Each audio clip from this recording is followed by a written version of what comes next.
All right.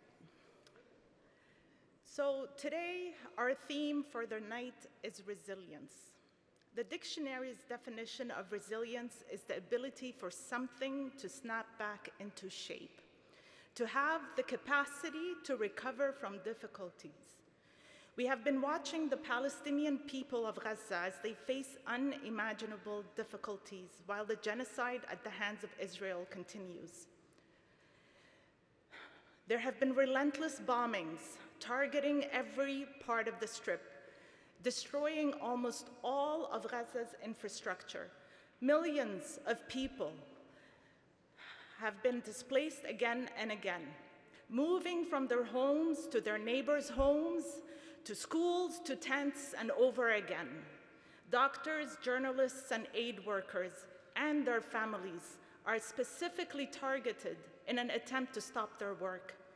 And while the violence is focused on Gaza, Palestinians across the occupied lands and in the West Bank continue to face persecution, killings, land theft, and abductions in their day-to-day life. But still, 20 months later, the people of Palestine keep choosing life. From the videos on the screen,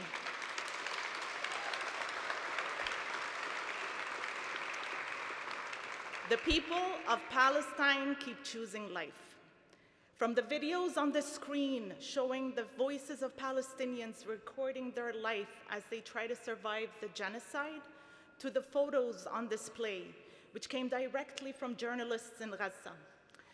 While these images show the horrors being inflicted on Palestinians, and they are horrific, we hope you will also see the life they are fighting for and their resilience in the face of genocide.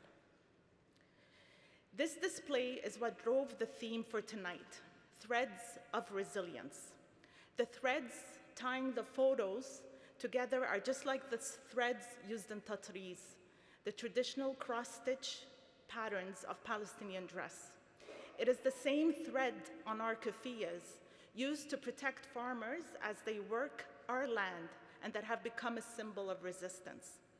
Often these threads are what we hold close here in the diaspora because they tie us back to our home, reminding us of our duty to our people and our land. Threads are a part of our story. One thread can easily be broken, but woven together on keffiyehs and thobes, they become unbreakable. As the people of Palestine choose life over and over again, surviving the worst violence imaginable, they are showing us the true meaning of strength, of power, and of resilience. So, we'll get started with our program. We have a few speakers for you today, and first up is going to be Walid. He's the APAC president, so I'd like to welcome him for opening remarks.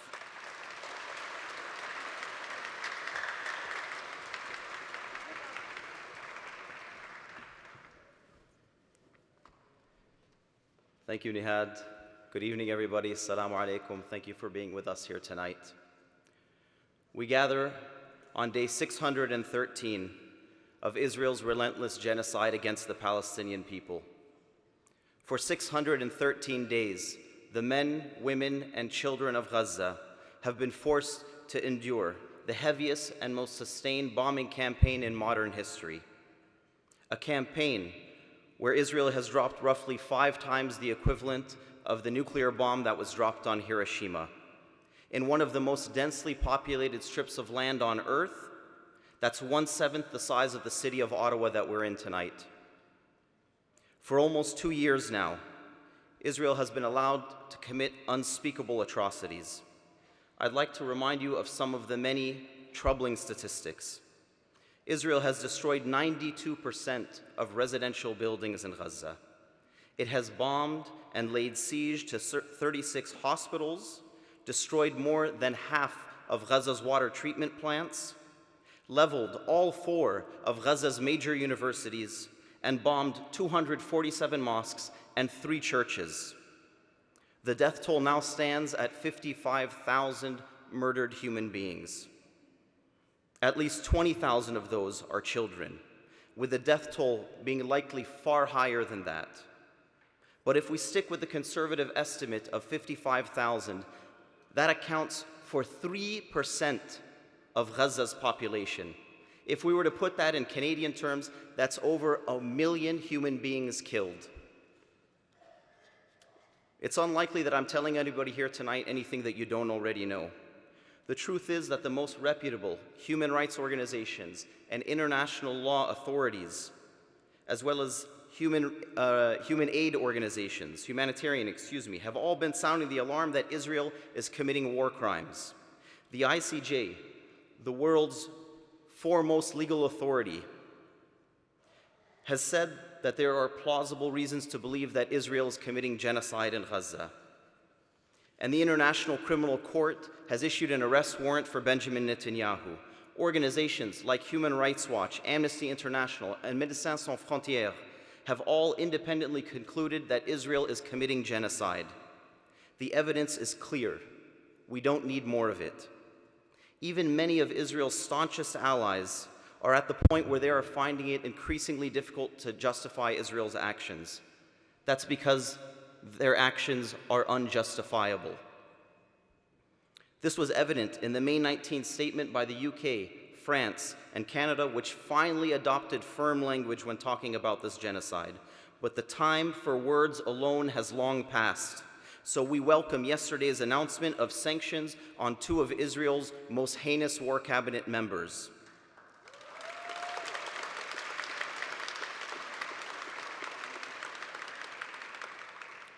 While an important step, we hope it signals a broader shift in our government's approach to holding Israel to account, especially as it cruelly weaponizes humanitarian aid. Those of us paying attention have been forced to bear witness to the emaciated bodies of children who are cynically subjected to this man-made famine that has already claimed the lives of at least 57 children. If that's not bad enough, in late May, the UN reported that more than 2,700 children under the age of 5 were diagnosed with acute malnutrition. While 2 million people starve in Gaza, food rots in aid trucks just kilometers away. Children are dying, not because food is unavailable, but because Israel blocks it. This is not a natural disaster. It is a man-made famine, and it is calculated. The bottom line is that we are at a critical moment. Israel is committing genocide. It has destroyed Gaza and openly speaks of ethnically cleansing Palestinians with the support of the US president, who muses about turning Gaza into the Riviera of the Middle East. The Israeli government has just approved 22 new settlements in the West Bank and may be on the brink of annexing it. As a Canadian of Palestinian origin and the son of a Nakba survivor, it is difficult for me to admit that we may be witnessing the final stages of the ethnic cleansing of Palestine. It would be a grave injustice of historic proportions, but it is not too late to prevent it from happening if we act now. Some might ask, why should Canada concern itself with the people thousands of miles away? I would hope that our shared humanity and a sense of morality would guide us to stand against the injustice and suffering unfolding today, that our Canadian values of being defenders of human rights and peacekeepers internationally would be enough for us to act. But going beyond moral arguments, there is good reason to act out of national interest. As a wave of right-wing populism sweeps through much of the world, the multilateral system that was set up to avoid global conflicts and the types of atrocities that are being committed against Palestinians today is at risk. A failure to act now to protect Palestinians will weaken that system and the rules-based international order at a time when Canada needs it most. As our neighbor to the south casually threatens our sovereignty and wages a trade war on us, he in the same breath greenlights the ethnic cleansing of Palestine. We are living at a time when the international order is being attacked by those who believe that might makes right. In this context, now is the time for Canada to demonstrate moral leadership on the global stage and be a defender of the multilateral system we so firmly believe in. What's happening in Palestine is a litmus test, and how we respond will determine how history will judge us. If we want to be judged favorably, we need to build on the important first step that was taken with the sanctioning of Ben-Gvir and Smotrich. I say a first step, though, because it is time for all of us to understand that this isn't about Smotrich or Ben-Gvir or even Netanyahu. The expulsion of 750,000 Palestinians between 1947 and 1948, the occupation of what remained of Palestine in 1967, the establishment and expansion of settlements, none of these began under Benjamin Netanyahu. Decision makers have to confront the reality that Israel wants now and has always wanted historic Palestine without the Palestinian people. Accepting that sober reality will position Canada to rethink our foreign policy so that we can urgently take the following much-needed actions. 1, given the very real danger of mass expulsion and annexation, now is the time to recognize the state of Palestine without condition.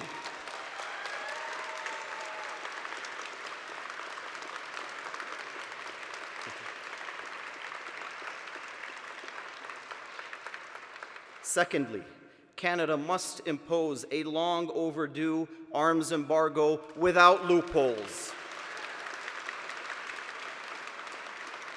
Beyond ensuring that no Canadian weapons are used against an innocent civilian population, it sends an important message that our global leadership to like-minded allies, particularly as we are the G7 president this year, that we refuse to engage in an arms trade with a state that is accused at the ICJ of genocide.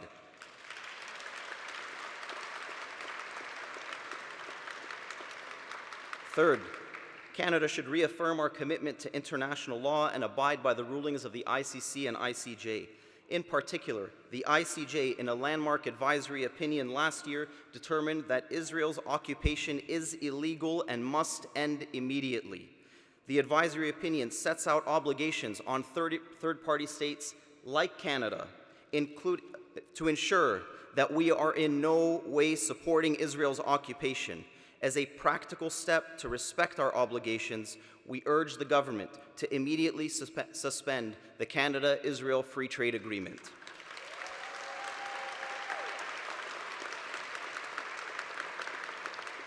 Fourth, we call on our government to continue to forcefully insist that Israel allow humanitarian aid agencies, especially UNRWA, to operate and for our government to significantly expand humanitarian assistance. Lastly, we ask that this government recognize that the silencing of Palestinian voices and the denial of our narratives, including the Nakba, is a rapidly growing problem domestically and a distinct form of hate that must be recognized as part of the federal anti-racism strategy. Palestine!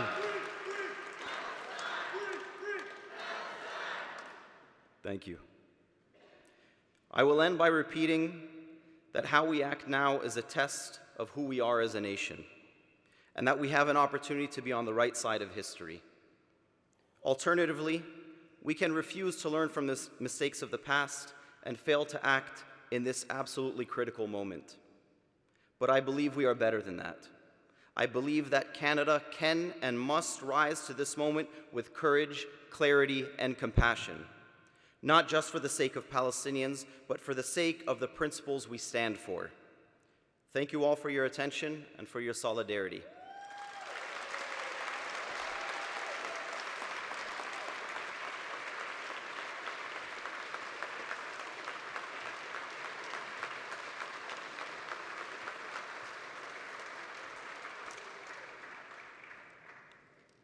Thank you, Walid. Indeed, the time for change is now. Next, we are proud to welcome a longtime ally of the Palestinian cause. MP Salma Zahid has served as chair of the Canada-Palestine Parliamentary Friendship Group, helping to alleviate the Palestinian voices and advocate for their rights in Parliament. She has consistently spoken out in support of Palestinian civilians and has called for Canada to do more in the face of the genocide in Gaza. Her leadership and compassion have made her a trusted friend to our community. Please welcome MP Salma Zahid.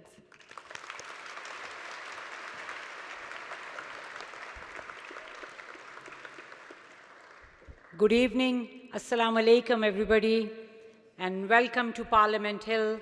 I really want to thank the Association of Palestinian Arab Canadians for all their work to bring us together for this 9th annual Palestine Day on the Hill. Let's give them a big hand.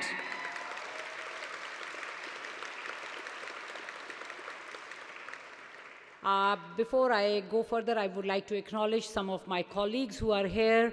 MP Aslam Rana from Hamilton Center, MP Vanita Nathan from Pickering, and our youngest and, of course, a good friend, a Palestinian, MP Faris Al-Soud, MP Abdul Haq Sarai from Quebec. We were also joined by MP Ikra Khalid and MP Jana Suds. They were here earlier. I think they had to leave because of some other commitment. So I hope being in this space with members of parliament and senators shows that this is your space too. You are welcome here. We continue to be horrified by what is happening every day in Gaza for the last over 20 months. Which the International Court of Justice has rightly called a probable genocide. Hunger and starvation, displacement and destruction. I don't know how any caring individual can see what is happening and not be horrified. Not want to rise up and demand an end to violence, an end to starvation.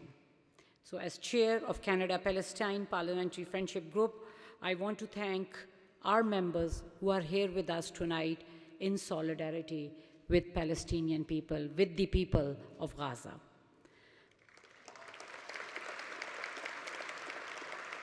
This past election saw many new members elected who are supporters of Palestinian human rights, and the membership of our group is growing.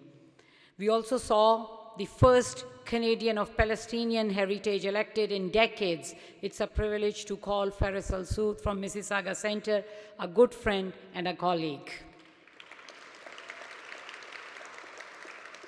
We are a cross-partisan group with the goal of raising awareness and support for the inalienable human rights of the Palestinian people.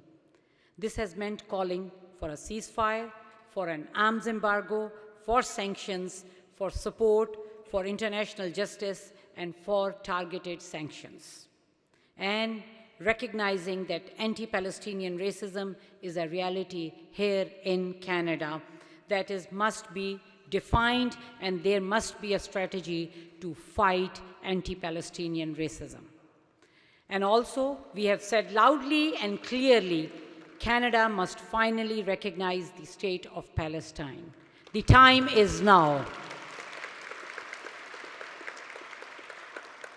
While the current conflict obviously and very necessarily cast a serious shadow over tonight's event, the theme of tonight's event is Threads of Resilience.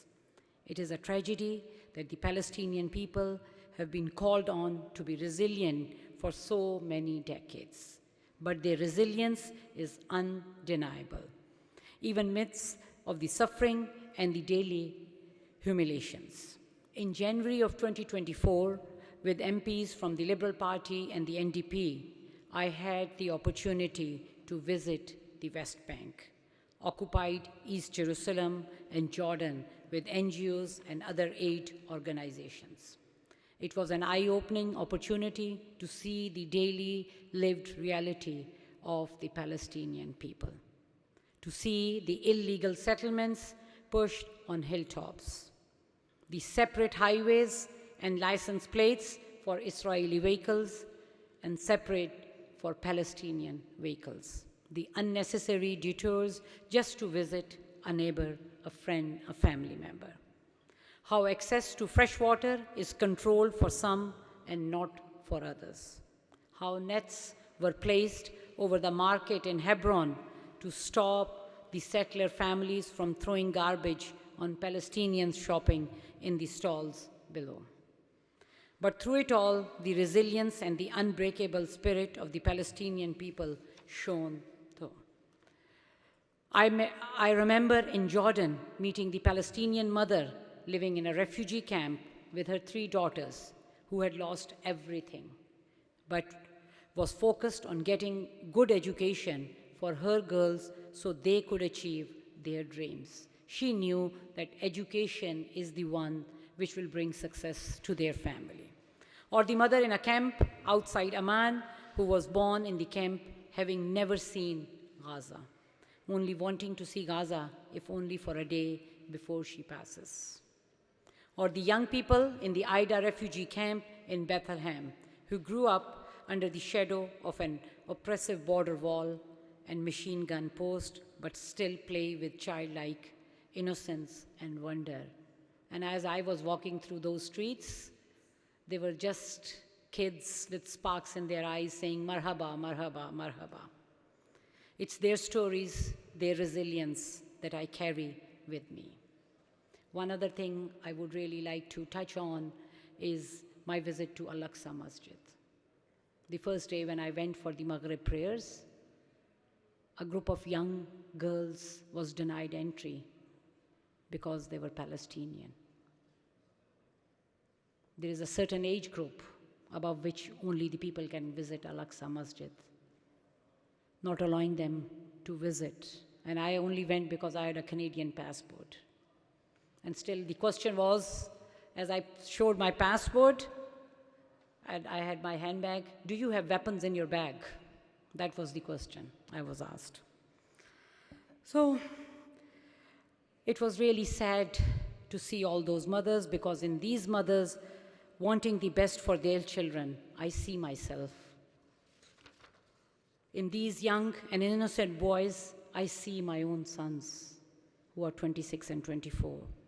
And I see hope, because despite everything else, we all want the same thing: a chance to earn a fair living, to support our families, and to give them every opportunity to succeed and grow and live to their dreams.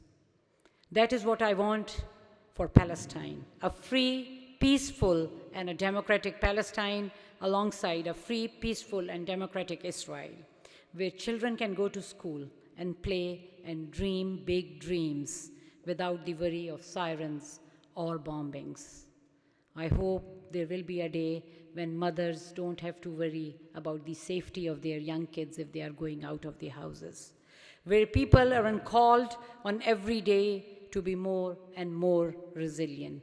So let's work together to achieve that dream. With that, I hope we all will remain together, come together as a community to stand for the rights of all Palestinian people, all people who are living in Gaza, and make sure that we can get them the humanitarian aid and kids don't have to die of starvation. Jazakallah.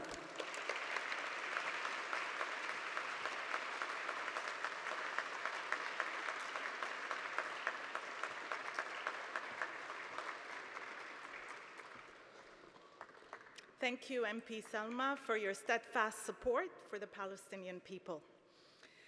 Maintenant, je suis honorée de présenter un défenseur de longue date de la justice internationale et des droits de la personne. Le député Mario Beaulieu, du Bloc québécois, a toujours pris la parole en faveur d'une résolution juste au conflit en Palestine, en défendant le droit international et les droits du peuple palestinien. Il a demandé la fin du génocide à Gaza et a pris des positions fermes à la Chambre des communes en faveur d'un cessez-le-feu permanent et de la reddition de comptes. Veuillez accueillir chaleureusement le député Mario Beaulieu.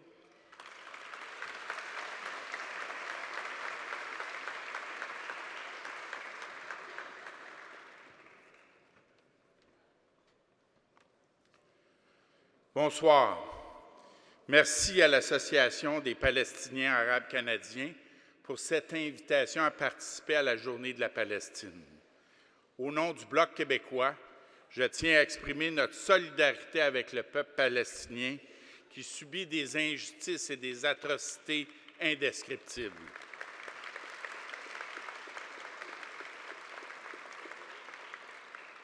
Nous dénonçons l'intensification des activités militaires à Gaza, les colonies illégales en Cisjordanie, le blocage délibéré de l'aide humanitaire par le gouvernement israélien, conduisant la population civile à la famine.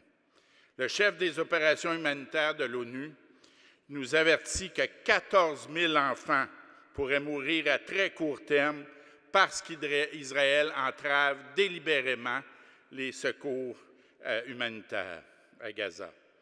Nous interpellons le gouvernement canadien afin qu'il prenne des mesures fortes pour contraindre Israël à respecter le droit international.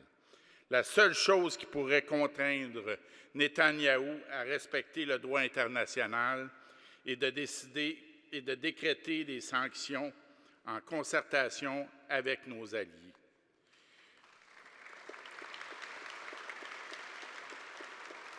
C'est ce que le Bloc québécois demande depuis maintenant 1 an. Les sanctions annoncées récemment sont une première étape. Le gouvernement fédéral doit aussi cesser dès maintenant d'autoriser la livraison de matériel militaire canadien, incluant tout matériel à double usage civil ou militaire. Il y a 1 an, nous proposions ces mesures pour un cessez-le-feu urgent et durable à Gaza. Nous proposons aussi de soutenir la Ligue arabe dans son appel à la création d'une force internationale de maintien de la paix destinée à être déployée dans les territoires palestiniens occupés jusqu'à l'établissement d'un État palestinien fonctionnel. Nous proposions depuis plusieurs années d'exclure immédiatement les territoires occupés de l'accord de libre-échange Canada-Israël afin de cesser de conférer des avantages commerciaux aux colonies illégales de Cisjordanie, ce qui contribue à leur prospérité économique. Que le Canada se joigne aux nombreux pays qui ont récemment reconnu la Palestine comme un État indépendant.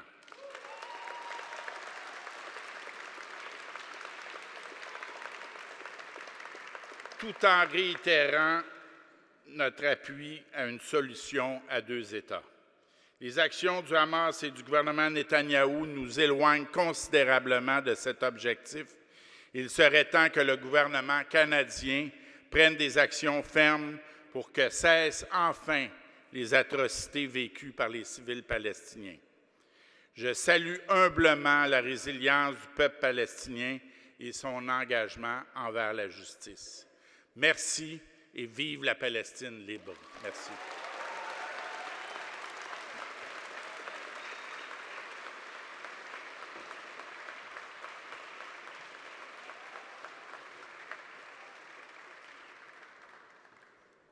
Merci, Mario, pour votre support.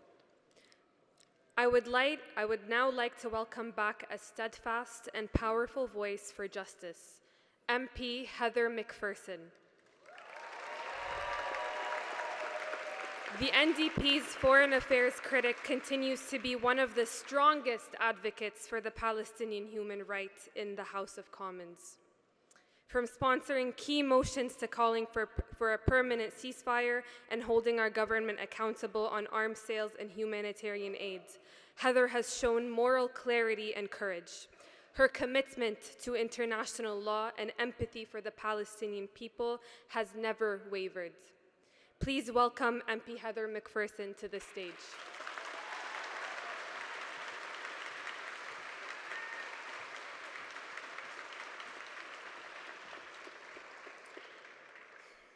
Good evening. It is such an honor to be here with all of you today on this important day. And I want to acknowledge that I am joined by my colleagues within the NDP caucus. Of course, Alex Boulerice, who is the vice chair of the Palestinian Friendship Group, Don Davies, the leader of our party, Leah Gazan, Jenny Kwan, Gord Johns, and Laurie Idloot. You know, I could stand here today and I could tell you about the horrors that we are seeing in Gaza.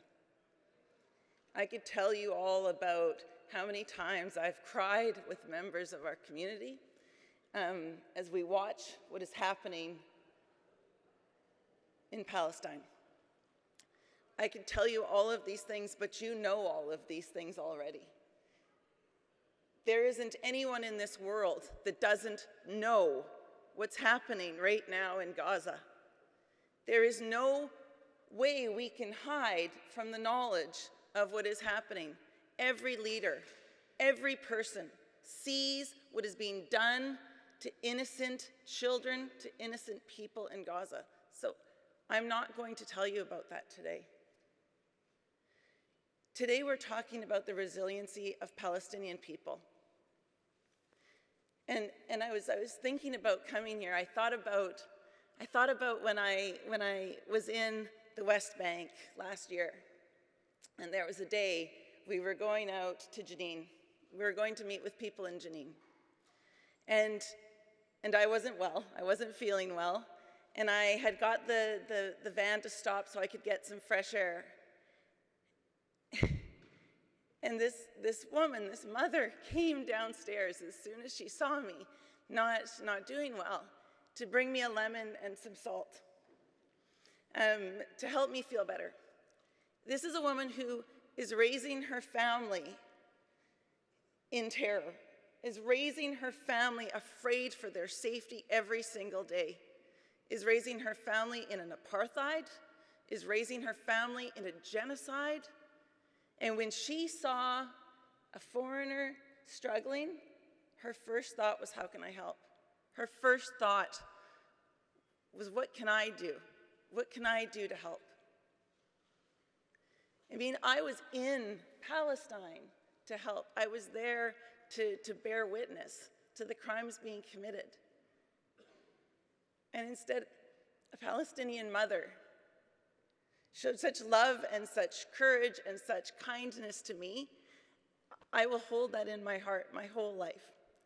And I don't think any of us can look at the children that we see struggling, suffering, losing their lives, starving to death, without thinking, you know, of our children, of our place in this, of what we can do to stop this genocide. You know, I stood with some doctors just recently. I'm losing my voice. I stood with some doctors, and one of the doctors told a story about what it feels like, or what it looks like, when babies starve to death. What it looks like when they can't cry anymore, when they can't make noise anymore. For me, that's what powers my need to continue to fight for Palestinians and for Palestine every single day.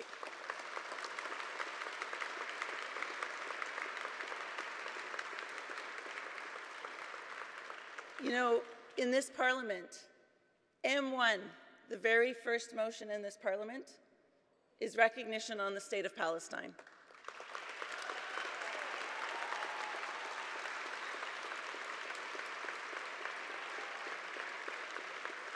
And we're going to get it.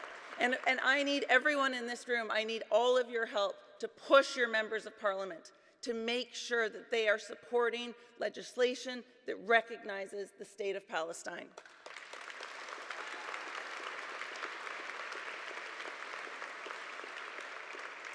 We need humanitarian aid, and we need it to get to people now. This is urgent. There are people that are dying of starvation. We need humanitarian aid immediately. We need a ceasefire immediately. We need to make sure it is a permanent ceasefire, and we need an arms embargo so that the Canadian government and the country of Canada is not complicit in a genocide happening while we are signatories to the convention.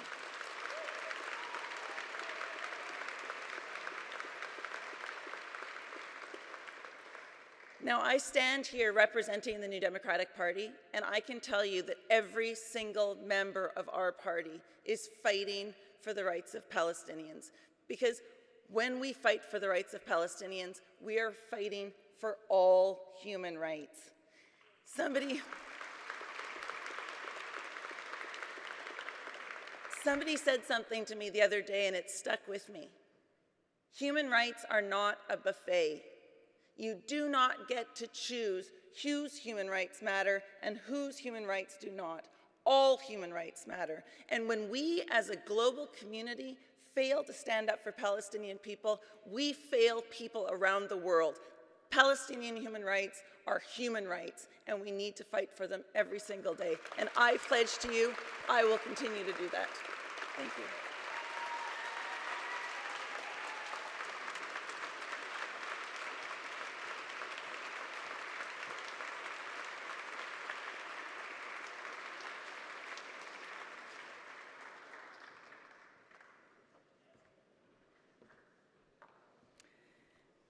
Thank you, MP Heather, for your support, unwavering support. And just like she said, we are all witnesses to what's happening.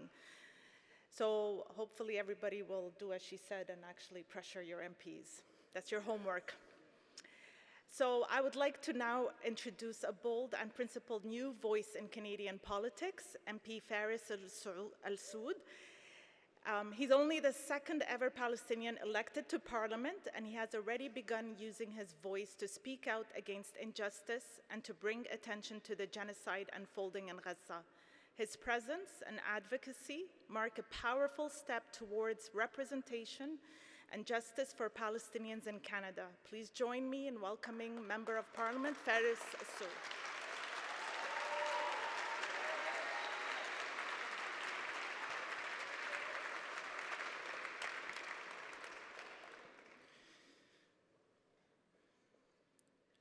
Hello everyone, bonsoir, assalamu alaikum. I always say this before giving speeches because I know everyone expects politicians to hold on to microphones for as long as humanly possible. I will keep this short, but it will, however, be my longest speech to date, so bear with me. It's wonderful to be with you this evening. This is my second time attending Palestine Day on the Hill, and it's incredible to see even more friendly faces this year. I'd like to start by thanking our incredible hosts, the Association of Palestinian Arab Canadians, for bringing us together. I also want to thank my colleagues for being here, and to each and every one of you, thank you too for taking the time. It's a bit of a strange thing to say, I acknowledge that, but I look at this room and I see many differences. Not everyone here is Palestinian, or Arab, or Muslim, but I find solace in that reality because we all clearly share a set of values that bind us together. For those of you who don't know me, my name is Faris Al-Soud, and I am the Member of Parliament for Mississauga Centre. I say that proudly not only because Mississauga is home or because I love my community, but because I was honored with the trust of the people who elected me. There are not many ridings in this country where a 25-year-old Palestinian could be elected to Parliament.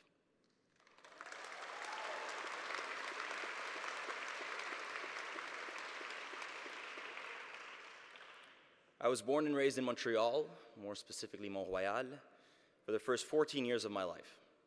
I had an incredible childhood, and I owe that entirely to my incredible parents, Maha and Ala, for giving me all that I had and have today. Growing up, we had family, food, faith, and Saturday schools. I will not lie, Saturday school was the bane of my existence. For the longest time, it felt like something that took me away from soccer, cartoons, my friends. I understand now, however, what it gave me: language, roots, and values. Growing up, my father was always proud of his love for hockey, Montreal, the French language, and the things that made him Canadian. The dilemma, however, is that his biggest fear was that we'd forget who we are, our culture. So as soon as I hit the age of 14, he decided it was time for our family to move to the Middle East. In typical Palestinian fashion, the first trip we took to see Palestine itself wasn't exactly a calm or well-planned one. My grandmother, Allah yarhamha, stubbornly demanded that it would happen. To this day, she is the only person I've ever seen somehow manage to be more stubborn, and I hope he forgives me for saying this, than my father. The trip was chaotic, emotional, unforgettable, but it was also clarifying. It helped me understand who I was, what I stood for, and what made my parents so proud of our culture. I came to learn of my mother's heritage, specifically that her family during the Nakba in 1948 was forced to flee Akka and Safad, believing they'd return only to end up in refugee camps in Lebanon. I don't say this because I want you all to see yourselves in me. I say it because the thing you hear least often in the world of politics is just how much we individually share of ourselves. Sometimes out of necessity, today out of privilege. In all our privileges, those in Gaza, the West Bank, or in exile do not share any. Entire families wiped out, homes flattened, hospitals bombed, and yet in the middle of that devastation, people still bake bread. They still teach, they still pray, they still hold each other through the fear, while holding keys to homes they may never see again. Palestinians continue to exist even when everything around them is saying not to. This past election, I knocked on doors daily. I heard a lot: housing, affordability, public safety, healthcare, but I heard a lot of Gaza. A lot of Gaza. Not just from Muslims, not just from Palestinians. I heard it from people of all backgrounds who share a belief in dignity, justice, and humanity. And if you think there's a day that passes where I'm not thinking about the promises I made at those doors, you are wrong. I carry them with me every day, committed to being the same person in office for as long as the people of Mississauga Centre will have me. When I walk away from this role, it will be with the same values that brought me here. I'm proud of the direction this government has recently taken, and I wholeheartedly agree. Much more is needed. So tonight I want to say it clearly. I continue to fight for the very things I vowed to during the election. A two-way arms embargo with an end-user agreement to avoid weapons slipping through to the United States. Applying direct sanctions on those fueling war crimes, which I'm proud to say we've done for two of the most senior Israeli officials in government, defending Canadians' freedom of expression, fighting to ensure that a ceasefire is in place, that humanitarian aid is let through, and above all else, recognizing a sovereign, independent state of Palestine.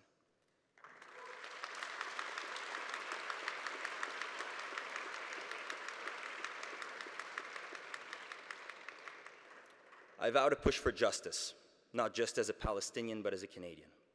Because if we as a country pride ourselves on our global reputation, we must live up to it. Because we must be just not only abroad, but here on Indigenous land in our own communities, because simply said, it's the right thing to do. So as I continue to serve and I continue to learn, I hope you'll all walk with me on this journey. I didn't walk into the world of politics with ease, but I walked into it with hope. And tonight I see that hope reflected back at me. Here's to the 9th Palestine Day on the Hill, and here's to the 10th, where we hope to celebrate not only resilience, but greater progress. Thank you for having me. It's a privilege to be here. Merci. Salam alaikum.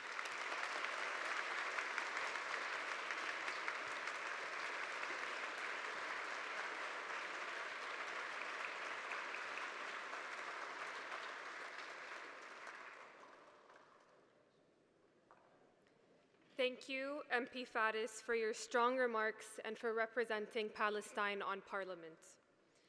Amira El-Ghawabi is the Special Representative on Combating Islamophobia. She is a leading voice in Canada for human rights and social justice and has worked to promote inclusion and equity for Muslims and other underrepresented groups. Please help welcome Amira to the stage.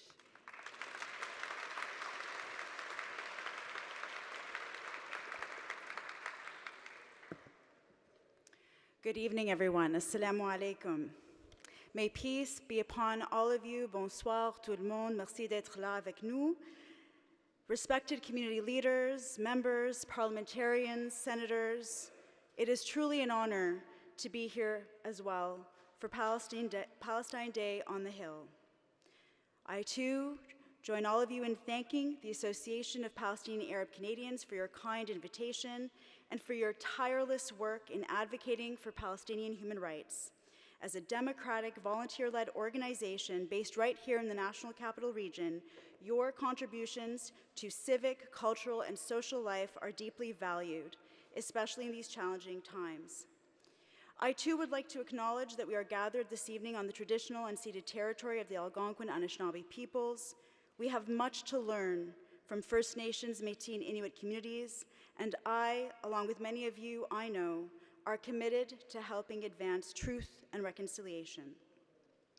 We are gathered here tonight not only as individuals, but as a collective, united in our grief, our pain, and our determination to insist on dignity and justice for all, including your loved ones in Palestine. Canadian Palestinians have shared their anguish with all of us. I remember being transfixed, staring at my phone, watching, heartbroken, how Ottawa resident Hala Al-Shayer shared the trauma of having lost dozens of her loved ones with television host David Cochrane on CBC's Power and Politics on more than one occasion. All of us have been watching the unimaginable images from Gaza, but to hear directly from those amongst us here who are daily losing their loved ones or having to watch them starve or suffer from afar has brought it home to all of us in ways that have been devastating. To those like Hala, Isra, Nadine, Reem, Omar, so many others who I have met over the past 20 months across the country, we as Canadians are sorry, terribly sorry, for the unbearable losses, and we commit to standing with you as you advocate, and we join you to advocate for peace, human rights, and dignity for all Palestinians. Countless members of our communities wake up every day carrying the unbearable weight of loss, while often unable to share it with those around them, with their colleagues, with their peers, fearful of being labeled with Islamophobic or anti-Palestinian labels that attempt to silence their voices, erase their experiences. This is the cruelty of dehumanization. It strips people of their right to mourn, to speak, to be heard, and increasingly, it has come to define how Canadian Muslims and Palestinians are treated in our country. The public discourse surrounding our communities is once again increasingly framed by suspicion and stereotypes, reminiscent of the post-9/11 era that has never truly gone away. Palestinians and those who advocate for their human rights are all too frequently portrayed as threats, not as people, in particular on social media platforms where hate frequently trumps all reason. This dehumanization has real consequences. It is fueling fear, silencing voices, and harming entire communities. And this is why events like tonight are so critical. All of us, each and every one of you, are gathered here to hold space for these realities, to demonstrate that despite the hate, the devastation, the labels, we will not be quiet, but we will name what is happening, including right here in our own communities. In our country, hate against Muslims and Arabs are on the rise, according to Statistics Canada's police-reported hate crimes, which only tells part of the story. Examples include a Muslim woman in Ajax, whose hijab was almost set on fire, another Muslim woman in London, harassed and threatened with arson of her home, along with frequent reports of hateful vandalism. Just this week, a Muslim community center and place of worship was vandalized with anti-Palestinian obscenities. A few days ago in Longueuil, Quebec, a bus shelter was vandalized with anti-Muslim messages. All of this hate, targeting our community centers, our public spaces, and places of worship, are attempting to send a frightening message to threaten our collective safety and well-being. The most recent incident in Montreal reflects the intersection of anti-Palestinian racism and Islamophobia, a stark reminder of why it has been critical to name anti-Palestinian racism and combat it. As I shared earlier today on my social media platforms, the ongoing stigmatization of Canadian Muslims and Palestinians must stop. And all Canadians of conscience must stand together in solidarity because our rights and freedoms are at stake.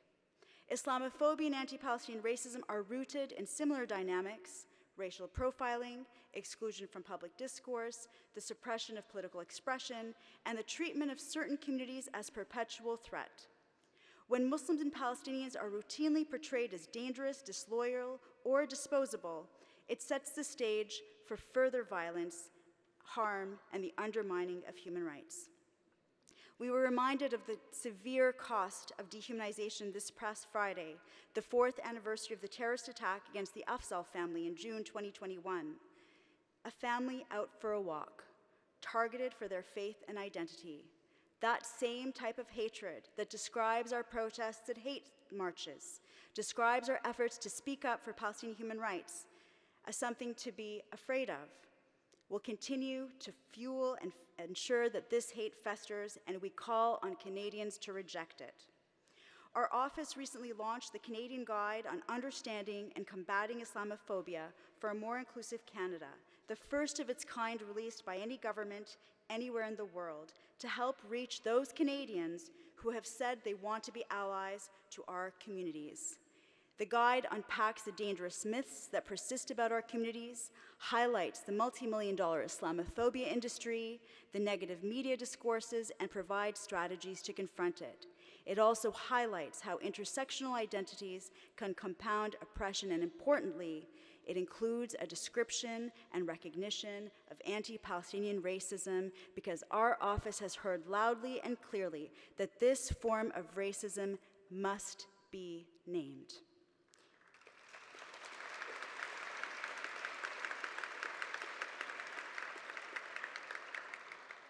We heard this clearly through the community roundtables on combating anti-Palestinian racism and Islamophobia that were hosted by members of Parliament Salma Zahid and Samir Zubairi in collaboration with many community leaders and partners right here in this room. Those crucial discussions created the necessary space for people to share their experiences, for Canadian Palestinians and their allies to speak openly about the discrimination they've been facing in their schools, their workplaces, and public institutions. And what we heard was undeniable. These are not isolated incidents, and you all know this here. They are part of a broader pattern of silencing, marginalization that must be urgently addressed through education, advocacy, and engagement with decision makers and the broader public. We owe it to our children and our young people, some of whom are here with us today, to demonstrate to them that true belonging means to be free, to be who you are, and to speak out on the issues you care about.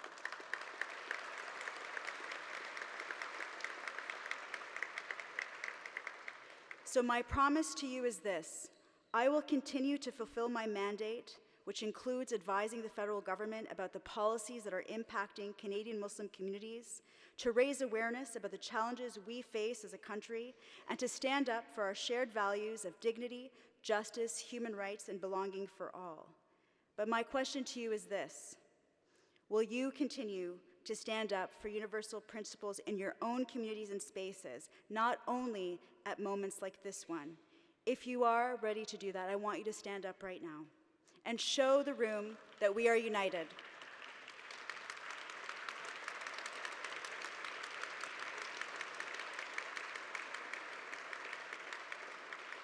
Look around the room.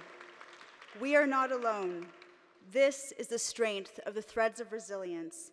Together, our solidarity will get us through even the darkest times. Thank you.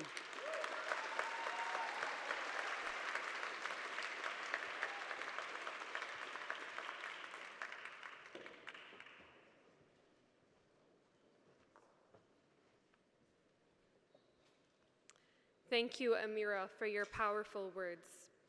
That brings us to the end of our program. Tonight, we wove our own threads of resilience, stories, images, and voices that tie us to Gaza, to all of Palestine, and to each other. Your presence has turned this hall into a tapestry of solidarity. We want to thank everyone for your attendance tonight and to thank all of our speakers. In particular, we want to thank Salma Zahid and her team for co-hosting tonight with us. We also want to recognize our MP co-hosts who showed up and showed their support for this event, including Alexandra Bolaris, Mario Beaulieu, Dawn Davies, Faris Abu Al-Saud, Heather McPherson, Jenna Suds, Jenny Kwan, Leah Gazin.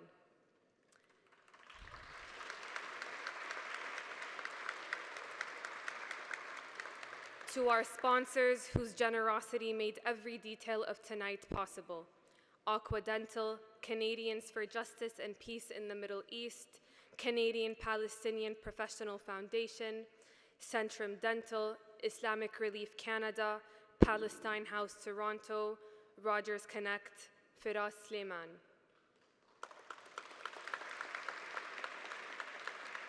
A special thanks also to our donors, Scene TV for the amazing video loop from Ghazan content creators, all-in-one events for the lovely decor, Sultan Market for the delicious catering, Second Cup Co. for the hot drinks, Future Vision Productions for the on-screen program, our videographer Omar on IG, and our photographer Noura Ahram.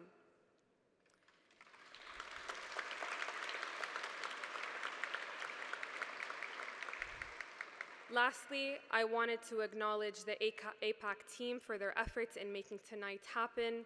Nihad Jasser, Abdul Majid, Habib Khouri, Muhammad Qaoud, and Walid Ibrahim, as well as all of the incredible volunteers that made tonight a success. Please give them a hand.